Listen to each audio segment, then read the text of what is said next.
Today, this video is about showing a sample instruction about the installation guide of DSGW-010C. First, we shall install the antennas of the gateway. Then, install the L-shaped expansion plate.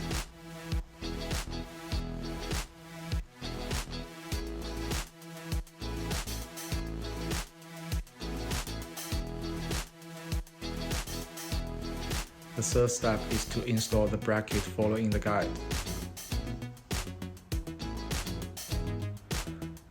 The last step is to install the 4 screws and gaskets correspondingly.